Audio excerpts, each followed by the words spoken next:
ابا کے سلوک پر وہ کتنی خوش ہوئی تھی۔ اس دن اسے اپنی اہمیت کا اندازہ ہوا تھا، پھر بھی وہ باوجود کوشش کے کسم دیدی سے ملنے نہ جا سکی۔ وہ رات کتنی لمبی ہو گئی تھی، اسے نیند نہ آ رہی تھی۔ کب صبح ہو اور وہ اسکول جاتے ہوئے کسم دیدی سے ملے۔ آوارہ کتوں نے بھونک بھونک کر رات کو اور بھی ویران کر دیا تھا۔ اسکول جانے سے پہلے وہ کسم دیدی کے گھر پہنچ گئی۔ ماں جی رسوئی میں تھی، رائے صاحب آرام کرسی پر آنکھیں بند کیے لیٹے تھے۔ انہوں نے انگلی کے اشارے سے بتایا کہ کسم ادھر ہے۔ وہ کمرے میں گئی مگر کسم دیدی وہاں نہ تھی۔ کوٹری میں جھانکی، وہاں وہ کھرے پلنگ پر گڑی مڑی پڑی ہوئی تھی۔ اسے دیکھ کر وہ جھجک گئیں تو وہ خود ہی آگے بڑھ کر ان سے لپٹ گئی۔ بہت یاد آتی تھی کسم دیدی۔ اس نے غور سے انہیں دیکھا۔ فصل کٹ چکی تھی، کھیت ویران پڑا تھا۔ اس نے ہاتھ پکڑ کر انہیں اٹھانا چاہا۔ یہاں اندھیری کوٹری میں کیوں گھسی ہیں؟ باہر چل کر بیٹھیے نا۔ وہاں بیٹھوں تو سب لوگ مجھے دیکھنے آتے ہیں۔ ماں جی نے کہا کہ چھپ کر بیٹھو، پھر پتا جی میری صورت دیکھ کر دکھی ہوتے ہیں۔ میں بدنام ہو گئی ہوں نا۔ تہمینہ کیسی ہے؟ گھر چل کر دیکھ لو دیدی۔ اب میں کہیں نہیں جا سکتی۔ ان کی آنکھوں کی ویرانیاں رو رہی تھیں۔ میں اپنی دیدی کو خود لے کر جاؤں گی۔ اسکول کا وقت قریب تھا، اس لیے وہ شام کو آنے کا وعدہ کر کے چلی گئی۔ راستے بھر وہ کسم دیدی کے عاشق کو کوستی رہی تھی۔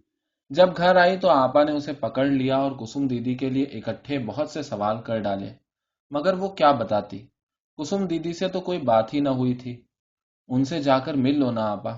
اب اگر ان سے ملی تو لوگ انگلیاں اٹھائیں گے، وہ بدماش جو مشہور ہو گئیں۔ مگر لوگ اس آدمی کو برا کیوں نہیں کہتے جو انہیں چھوڑ کر بھاگ گیا؟ بس نہیں کہتے، لڑکی ہی کو برا سمجھتے ہیں۔ تم بھی اب بڑی ہو گئی ہو، ان کے گھر نہ جانا، ورنہ لوگ انگلیاں اٹھائیں گے۔ اس شام اس نے پہلی بار محسوس کیا کہ اس کی عجیب سی کیفیت ہو رہی ہے۔ عشق اور عاشقی کے الجھے الجھے سے خیالات اسے چکرائے دیتے تھے۔ یہ عشق و محبت کیا ہے جس کے لیے انسان بڑے سے بڑا گھاٹا اٹھا لیتا ہے؟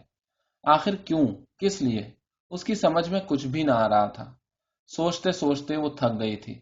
اس نے سب سے پہلے کھانا کھا لیا اور اپنے بستر پر لیٹ کر کورس کی کتابوں سے الجھنے لگی۔ پھر اسے پتا بھی نہ چلا کہ کس وقت سو گئی۔ سوتے سوتے ایک بار اس کی آنکھ کھل گئی۔ باہر سے کتوں کے بھونکنے اور رونے کی آوازیں آ رہی تھیں۔ رات سچ مچ منحوس ہو رہی تھی۔ اچانک اس کی نظر سامنے اٹھ گئی۔ چاندنی میں رائے صاحب کی چھت کا کمرہ صاف نظر آ رہا تھا اور اس میں دیے کی روشنی ادھر سے ادھر پھر رہی تھی۔ پھر اسے کوئی نظر آیا جو سر سے پاؤں تک سفید کپڑوں میں لپٹا ہوا تھا۔ اس نے مارے خوف کے آنکھیں بند کر لیں۔ اس کمرے میں تو کوئی بھی نہ رہتا تھا۔ خود کسم دیدی نے اسے بتایا تھا کہ جب سے دادا جی اس کمرے میں مرے ہیں تب سے یہ بند پڑا ہے۔ وہاں جاتے ہوئے سب لوگ ڈرتے ہیں۔ اس نے ڈر کر سوچا کہ شاید کسم دیدی کے دادا کی روح آ گئی ہو، مگر پھر اسے یاد آیا کہ ہندوؤں کے گھروں میں بھوت آتے ہیں۔ اس نے ڈر کر آپا کو پکارا، لیکن وہ کروٹ لے کر پھر سو گئیں۔ ذرا دیر بعد روشنی بجھ گئی اور سایہ غائب ہو گیا تو اس نے اطمینان کی سانس لی۔ صبح سب لوگ چائے پی رہے تھے کہ رائے صاحب کے گھر سے رونے پیٹنے کی آواز آنے لگی۔ میں جانوں وہ کسم پھر بھاگ گئی۔ ماما بڑے چاؤ سے باہر بھاگی، ساتھ ہی ابا بھی باہر لپکے۔ چلو فرصت ہوئی۔ کسم تالاب میں جا ڈوبی، پتہ نہیں چلا کہ رات کس وقت گھر سے نکل گئی۔ ابا چند منٹ بعد واپس آ کر جیسے کرسی پر گر پڑے۔ سارا دن لوگ اسے دیکھنے اور معلومات حاصل کرنے آتے رہے۔ شاید وہ دیکھنا چاہتے تھے کہ بھاگنے والی کے سر پر سینگ تو نہیں نکل آئے ہیں۔ میرے کپڑے لاؤ، مجھے رائے صاحب کے گھر جانا ہے۔ اماں بالکل دم بخود تھیں۔ آپا رو رہی تھی اور وہ ابا کے کاندھے پر سر رکھے سر سے پاؤں تک لرز رہی تھی۔ ابا اس کا سر سہلا رہے تھے، اسے تھپک رہے تھے، مگر اسے جانے کیا ہو گیا تھا کہ رویا بھی نہ جاتا تھا۔ کسم دیدی کھاٹ پر ڈال کر گھر لائی جا چکی تھی۔ عورتوں کے ہجوم کو چیر کر جب اس نے ان کے کھلے چہرے کو دیکھا تو چیخ پڑی۔ سوجا ہوا نیلا چہرہ جذبات سے خالی تھا۔ سب ان کو دیکھ رہے تھے مگر انہوں نے سب کو دیکھنے سے انکار کر دیا تھا۔ ان کے ہونٹ عجیب انداز سے کھلے ہوئے تھے، جیسے کون گلی گئے و شام کے بول ہمیشہ کے لیے ٹوٹ گئے ہوں۔ کھاٹ سے لٹکی ہوئی سفید ساڑی کے پلو سے پانی کی آخری بوند بھی ٹپک کر کچے صحن میں جذب ہو چکی تھی۔ اکتوبر کا مہینہ تھا۔ ہلکی ہلکی سردی پڑنی شروع ہو گئی تھی۔ دلائیاں اوڑھ اوڑھ کر سب لوگ اندر سونے لگے تھے۔ سردیوں میں اسے کیسے مزے کی نیند آتی، مگر آپا کو جانے کیا ہو گیا تھا کہ رات کا زیادہ حصہ جاگ کر گزار دیتی۔ ان کی صحت خراب ہو رہی تھی، رنگ مدھم پڑ گیا تھا اور چہرے پر خشکی دوڑ گئی تھی۔ اماں ان کی غذا کا خاص طریقے سے خیال رکھتی۔ صبح چائے کے بجائے باداموں کا ہریرا پلایا جاتا۔ آپا کا جہیز سل گیا تھا اور اماں بے چین تھیں کہ کسی طرح شادی کی تاریخ مقرر ہو جائے۔ ادھر بڑی چچی کے خط پر خط آ رہے تھے کہ جلدی سے تاریخ مقرر کرا دی جائے، مگر ابا ڈھیل دیے جاتے کہ تہمینہ کی صحت ٹھیک ہوگی جب دیکھیں گے۔ ایک بار بڑی چچی کا خط آیا تو اس میں جمیل بھیا کی تصویر تھی۔ وہ تصویر لے کر آپا کے پاس گئی تو انہوں نے منہ پھیر لیا۔ انسان صرف ایک ہی بار کسی کا بنتا ہے، انہوں نے غصے سے کہا، پھر ایک دم ہنس دیں۔ اب اکٹھے ہی دیکھ لیں گے۔ ان کی ہنسی میں کتنی بے بسی تھی۔ کیا آپ کو صفدر بھائی یاد آتے ہیں آپا؟ اس نے گھبرا کر پوچھا تھا۔ توبہ، کیوں یاد آنے لگے؟ آپا نے سرہانے رکھی ہوئی کتاب اٹھا لی۔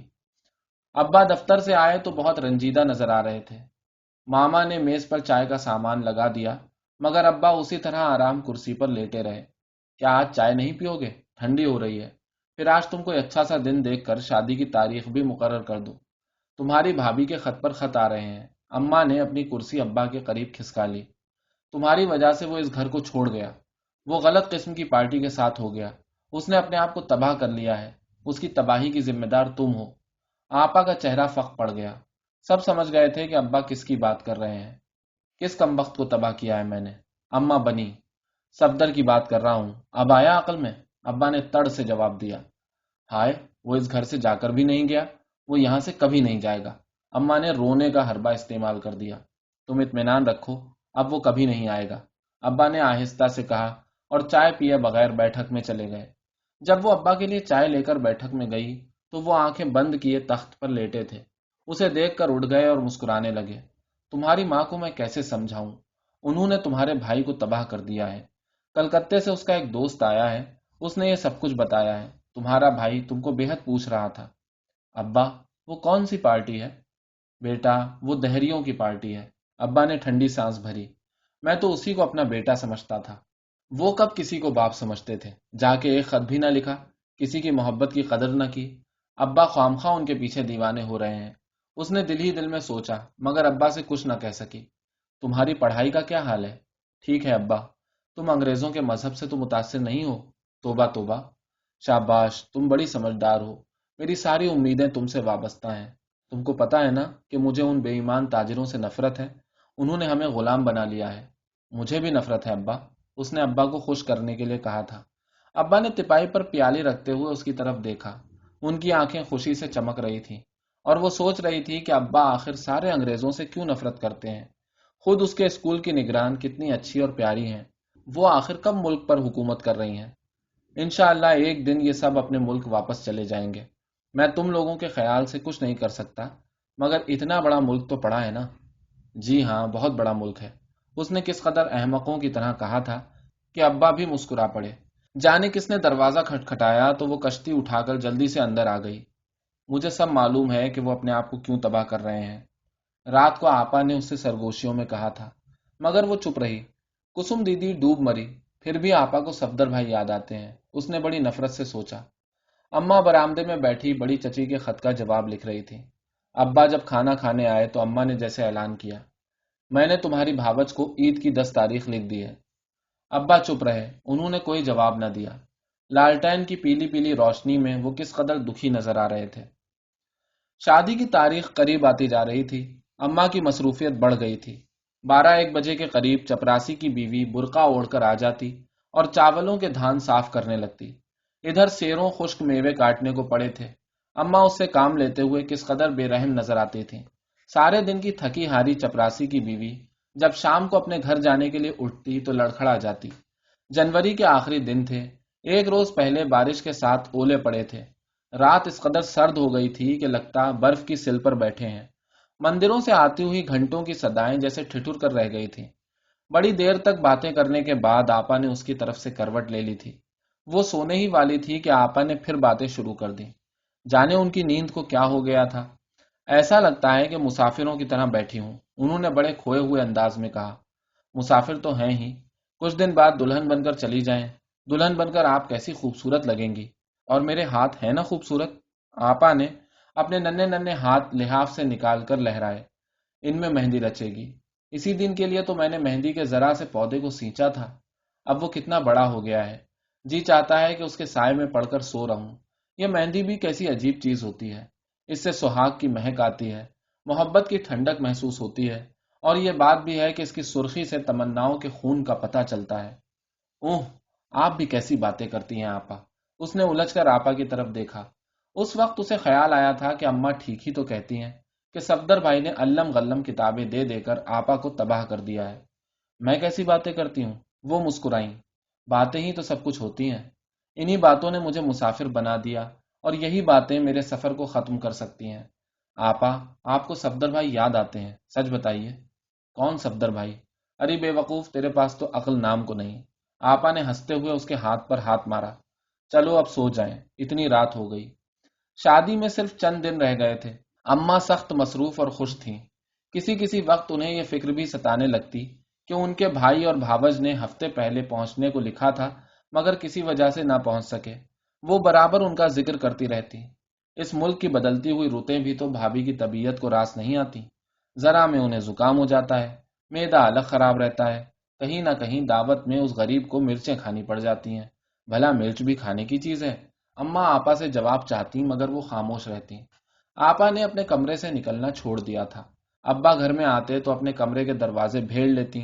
اماں کو ان کی شرمانے والی ادا پر بڑا پیار آتا۔ وہ بڑے فخر سے کہتی کہ شرم ہو تو ایسی ہو۔ اس نے آپا کے چہرے پر شرم و حیا تلاش کرنے کی لاکھ کوشش کی، پر رتی بھر بھی نہ ملی۔ آپا کو تو جب شرم آتی تو جاپانی گڑیا کی طرح گلابی پڑ جاتی، مگر وہ تو بالکل سفید ہو رہی تھی۔ ان کی آنکھوں میں ایسی گہرائی تھی، ایسا اندھیرا تھا کہ ان کی طرف دیکھ کر لگتا کنویں میں جھانک رہے ہوں۔ بارات آنے میں جب 7 دن رہ گئے تو آپا کو نہلا دھلا کر اور پیلے کپڑے پہنا کر مانجھے بٹھا دیا گیا۔ رات میراسنے اور ڈومنیاں ڈھول لے کر آ گئیں اور برآمدے میں بچھی ہوئی دری پر بیٹھ کر قسم قسم کی آوازوں میں گانے لگیں۔ کتنا ارمان، کتنی آرزوئیں تھیں ان گانوں میں۔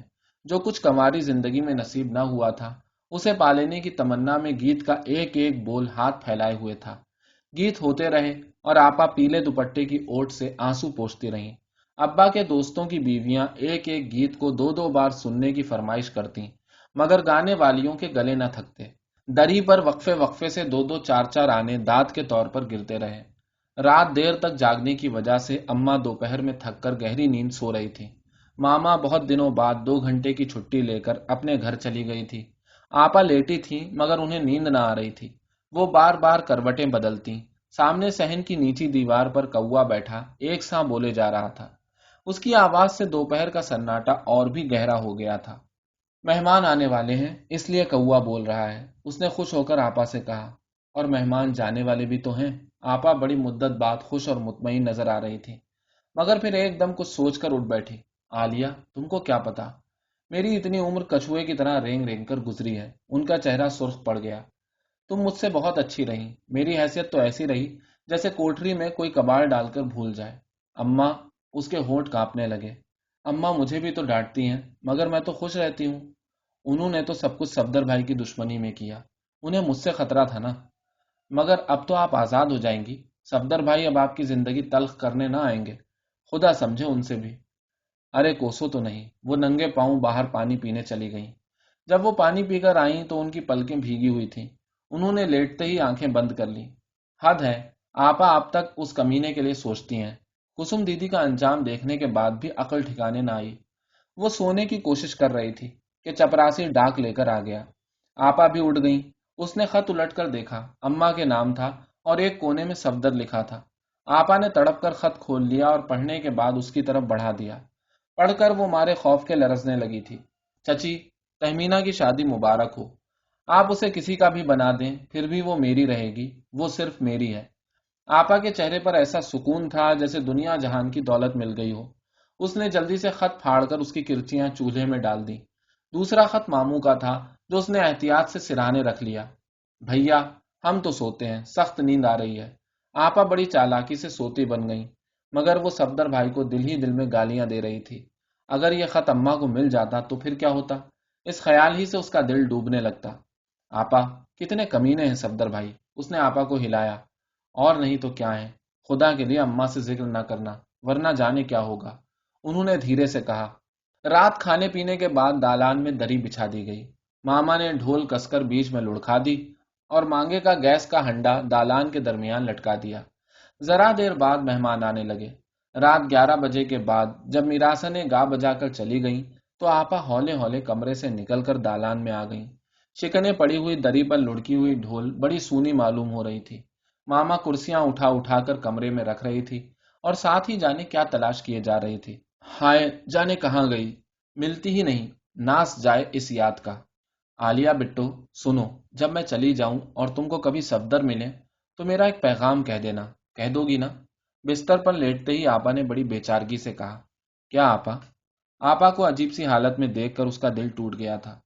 یہی کہ میں ان کو کبھی نہیں بھولی، اور بس۔ اب سو جائیے آپا۔ باہر کتوں کے بھونکنے کی آواز آ رہی تھی۔ وہ جانے کس وقت سو گئی۔ صبح جب اس کی آنکھ کھلی تو آپا بے خبر سوئی ہوئی تھی۔ وہ اسکول جانے کے لیے تیار ہوتی رہی مگر آپا نہ اٹھی۔ جب سب لوگ چائے پینے کے لیے اٹھے تو اماں نے ماما کو بھیجا کہ آپا کو جگا کر چائے دے دے۔ ماما کی چیخ کی آواز سن کر ابا اور اماں آپا کے کمرے کی طرف بھاگے۔ ماما سینے پر 2 ہتھڑ مار مار کر کہہ رہی تھی، تہمینہ بٹیا نہیں رہی، کہاں گئیں، کہاں چلی گئیں؟ وہ مارے خوف کے کانپنے لگی۔ وہ جانے کیسے کمرے تک گئی جہاں ابا بے ہوش اماں کو تھامے کھڑے تھے، مگر ایسا محسوس ہو رہا تھا کہ وہ بھی گر پڑیں گے۔ آپا سچ مچ نہیں رہی تھی۔ ان کے مہندی رچے ہاتھ بڑی بے بسی سے پھیلے ہوئے تھے اور ہونٹ اس طرح سیاہ ہو رہے تھے جیسے کسی نے مسی لگا دی ہو۔ اماں ہوش میں آتے ہی پچھاڑے کھا رہی تھی۔ ابا بچوں کی طرح رو رہے تھے اور وہ آپا کے ٹھنڈے جسم سے لپٹی بلک رہی تھی۔ ابا نے جلدی سے آنسو پوچھ لیے۔ ہمیشہ سے دل کمزور تھا، اس لیے دل کی حرکت بند ہو گئی ہے۔ ماما تم جا کر پانی گرم کرنے کا انتظام کرو، اللہ کو یہی منظور تھا۔ ابا کی آواز کانپ رہی تھی۔ ماما کے باہر جاتے ہی ابا نے اماں سے سرگوشی کی، تم ہمت سے کام لو، ہم مصیبت میں پھنس گئے ہیں، میت کو جلدی سے اٹھانا ہے۔ اماں کو چھوڑ کر انہوں نے اسے لپٹا لیا اور دوسرے کمرے میں لے گئے۔ تم تو بڑی سمجھدار ہو، تم یہیں بیٹھو۔ ابا اسے اکیلے کمرے میں چھوڑ کر چلے گئے، مگر اس وقت تو ابا کا حکم ماننا اس کے بس میں نہ تھا۔ وہ جا کر دروازے کی اوٹ میں کھڑی ہو گئی۔ ابا اماں کو سمجھا رہے تھے۔ ان کے ہاتھ میں کاغذ کا ایک پرزہ تھا جسے انہوں نے ماچس سے جلا دیا اور پھر اماں کو تھام کر دالان میں لے آئے۔ ماما نے پتیلے میں پانی چڑھا کر اس وقت صبح ہی صبح دری بچھا دی، پر ڈھول کس کر نہ ڈالی۔ ابا کے دوستوں کی بیویاں آ رہی تھیں، پر کوئی دری پر پیسے نہ پھینک رہا تھا، سب رو رہی تھیں اور ان کے بیچ میں بیٹھی ہوئی اماں کو بار بار غش آ رہا تھا۔ آپا کو جلدی جلدی نہلا دھلا کر رخصت کر دیا گیا۔ اماں پاگلوں کی طرح ان کے پیچھے بھاگ رہی تھی۔ ارے بٹیا، بڑی بٹیا رخصت ہو گئی، کاہے کو بیاہی بدیس لکھیا باب المرے۔ ماما کی بات پر جیسے کوہرام مچ گیا۔ وہ آپا کے کمرے میں بھاگ گئی تھی اور زمین پر بیٹھ کر دل کی بھڑاس نکال رہی تھی۔ جلے ہوئے کاغذ کے ٹکڑے ادھر ادھر اڑتے پھر رہے تھے۔ ہائے کیسی ارمانوں بھری چلی گئی۔ ماما بولائی ہوئی کمرے میں آئی اور ادھر ادھر کچھ تلاش کرنے لگی۔ کل سے افیم کی ڈبیا کھوئی تو پھر نہ ملی، ایک ذرا سی کھا لیتی تو دل ٹھہر جاتا۔ بڑے چچا، بڑی چچی اور ماموں آئے، 2 دن رہے، پھر سب رو پیٹ کر چلے گئے۔ ماموں کی انگریز بیوی نہ آ سکی تھی کیونکہ ان دنوں وہ ماں بننے والی تھی، اور جمیل بھیا بھی تو نہ آئے تھے، ذرا اپنی ہونے والی دلہن کی تربت ہی دیکھ لیتے۔ اس قصے کے بعد اماں کیسی چپ اور گھٹی گھٹی رہتی۔ اس کے بعد تو صرف وہی ان کی محبت کا مرکز رہ گئی تھی۔ ہر وقت نظروں میں رکھتی، ذرا دیر کو پاس سے ہٹتی تو اماں کو اختلاج کے دورے پڑنے لگتے۔ ابا اماں سے کتنے دور ہو گئے تھے۔ دفتر سے آ کر بیٹھک ہی میں ہاتھ منہ دھوتے، وہیں چائے پیتے اور کھانا کھا کر رات کے 11-12 بجے تک دوستوں کے جمگھٹ میں بحث و مباحثہ کرتے۔ رات جب سب سو جاتے تو چپکے سے آ کر اپنے بستر میں دبک جاتے۔ آپا کے مرنے کے بعد سناٹا ہر طرف دراتا پھرتا اور کوئی بھی نظر نہ آتا جو اس سناٹے کو توڑ دے۔ صفدر بھائی کی پھر کوئی خبر نہ لگی، انہیں زمین نگل گئی یا آسمان۔ وہ تو ان کے پتے کے لیے ترستی تھی۔ وہ انہیں لکھنا چاہتی تھی کہ قبر کے پاس کافی جگہ ہے، اگر محبت کرتے ہو تو پھر آ جاؤ۔ اس دن جب ابا بیٹھک میں آئے تو کوئی ساتھ نہ تھا۔ وہ جلدی سے ان کے پاس چلی گئی۔ کتنی مدت ہو گئی تھی کہ وہ ابا کے پاس نہ بیٹھ سکی تھی، ان سے کوئی بات نہ کر سکی تھی۔ ابا آپ گھر میں نہیں آتے، کسی سے نہیں بولتے، اس نے جاتے ہی ابا سے کہا تھا۔ اس کی آواز بھررا رہی تھی۔ ابا نے گھبرا کر اس کا سر سینے سے لگا لیا تھا۔ تمہاری ماں نے مجھے گھر سے دور کر دیا ہے، تم کو سب کچھ معلوم ہے۔ اس کا کتنا جی چاہا تھا کہ کہے کہ اماں نے کسی کو گھر سے دور نہیں کیا، صفدر بھائی نے سب کو ایک دوسرے سے جدا کر دیا ہے، پھر آپ تو انگریز دشمنی میں ایسے مصروف ہیں کہ پیچھے مڑ کر دیکھتے ہی نہیں۔ آپ محبت کو پہچانتے ہی نہیں۔ مگر وہ یہ سب کچھ نہ کہہ سکی۔ اسے خود حیرت تھی کہ ابا کی بے اعتنائیوں کے باوجود وہ انہیں سب سے زیادہ کیوں چاہتی تھی۔ کیسا جہاں آباد تھا ابا کی شفیق آنکھوں میں۔ وہ ابا کے خلاف کبھی ایک لفظ بھی تو نہ کہہ سکی۔ تمہاری ماں نے مجھے کبھی نہیں سمجھا، انہوں نے میری کسی خواہش کا ساتھ نہ دیا۔ اگر مجھ میں بھی تمہارے بڑے چچا جیسی جرت ہوتی تو آج میں اتنا مجبور نہ ہوتا۔ ابا جانے اور کیا کہنے والے تھے کہ رائے صاحب آ گئے۔ آپا کی موت نے اسے اپنی عمر سے 10 سال آگے بڑھا دیا تھا۔ وہ اماں کی دلجوئی کرنا چاہتی تھی، ابا کو گھر واپس لانے کے لیے بے قرار تھی، وہ انہیں سیاست بازی سے ہٹانا چاہتی تھی۔ اس کی شکایت کے بعد ابا تھوڑی تھوڑی دیر کے لیے گھر میں بیٹھنے لگے، مگر ایسا لگتا کہ اماں سے کترا رہے ہیں، اور اماں جب ان سے آنکھیں چار کرتی تو چہرے پر بیتے دنوں کی یاد لرزنے لگتی، اور وہ صفدر بھائی کے لیے سوچتی رہ جاتی کس قدر ٹھاٹھ سے اس شخص نے ایک خط لکھ کر آپا کو موت کے منہ میں دھکیل دیا تھا۔ آپا کی موت کو کئی مہینے ہو گئے تھے، مگر اماں نے ان کی کسی چیز کو ادھر سے ادھر نہ کیا تھا۔ آپا کا پلنگ اسی طرح پڑا تھا، ان کی کتابیں اسی طرح رکھی تھیں۔ وہ جب ان کے کمرے میں جاتی تو ایسا محسوس ہوتا کہ دل ڈوب جائے گا۔ اماں نے ان کے جہیز کے بکس بھی اسی کمرے میں لگوا دیے تھے۔ انہیں دیکھ کر اسے عجیب سی بے بسی کا احساس ہوتا۔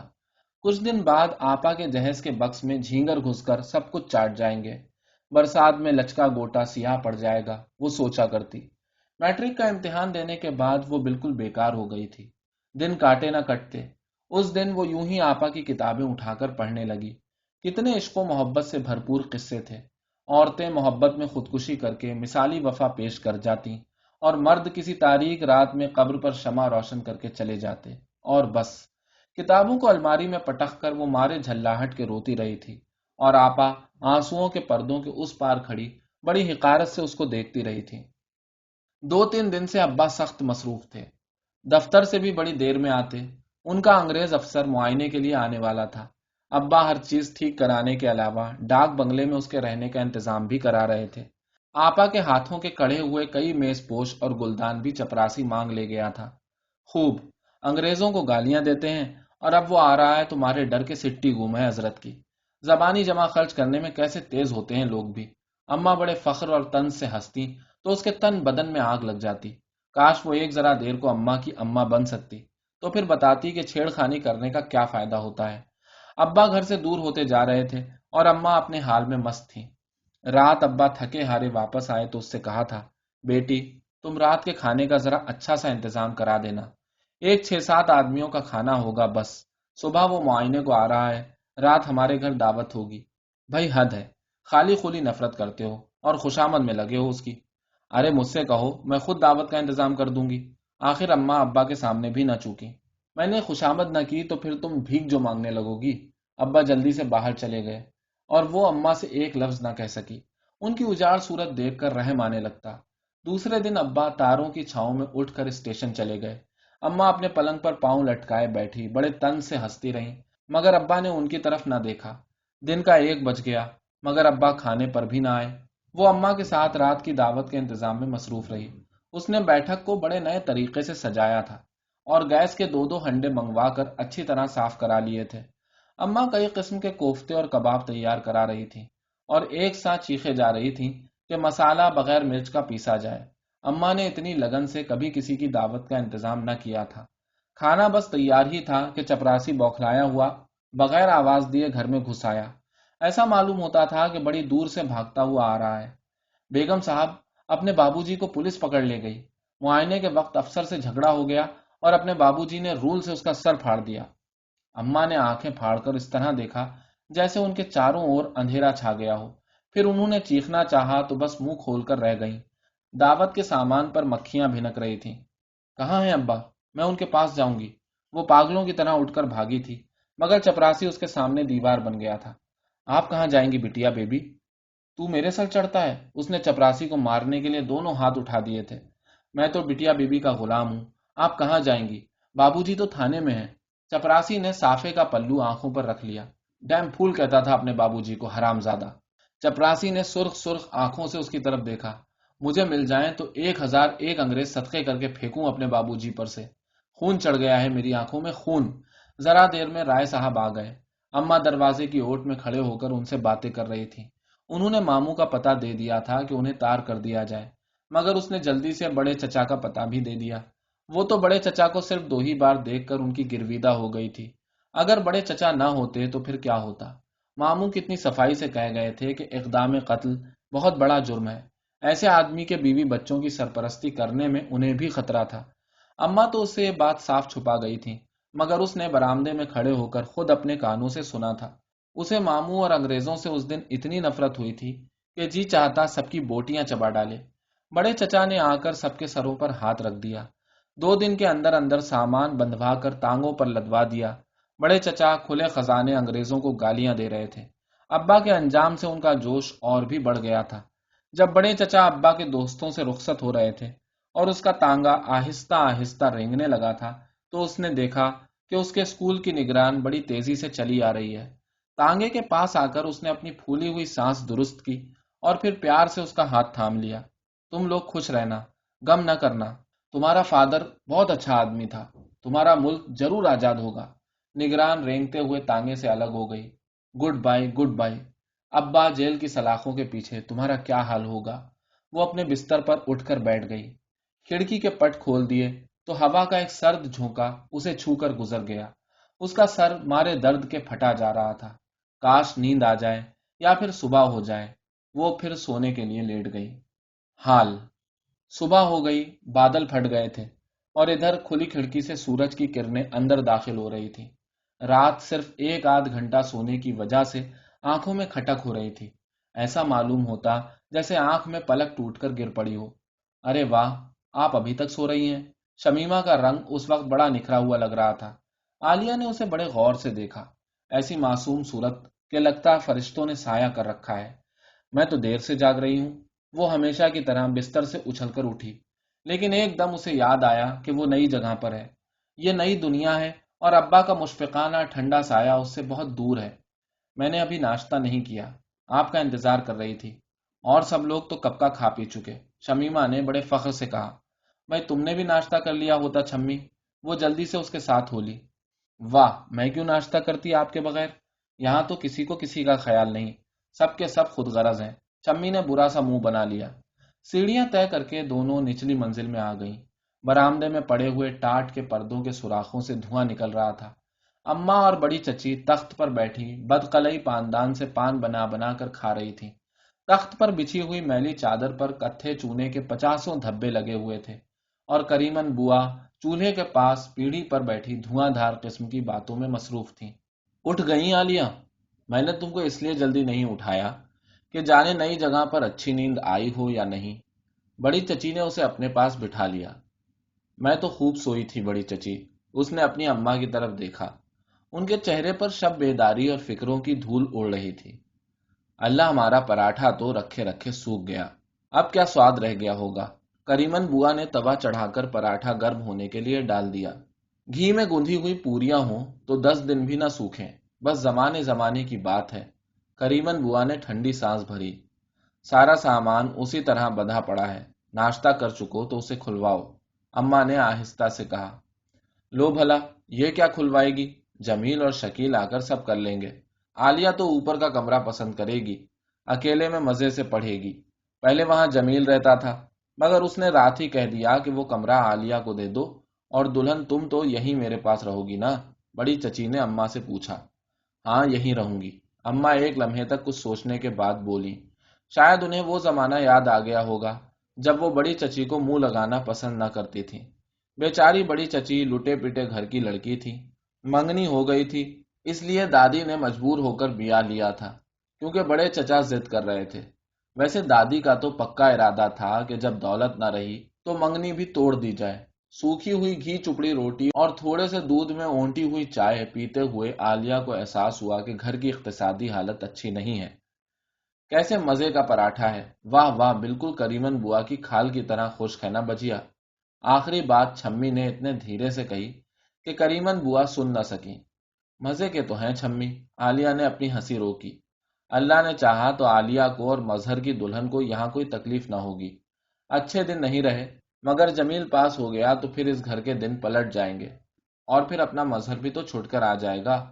بڑی چچی کچھ کہتے کہتے چپ ہو گئیں۔ انہیں اگر اپنے بال بچوں کی فکر ہوتی تو آج جیل میں کیوں ہوتے؟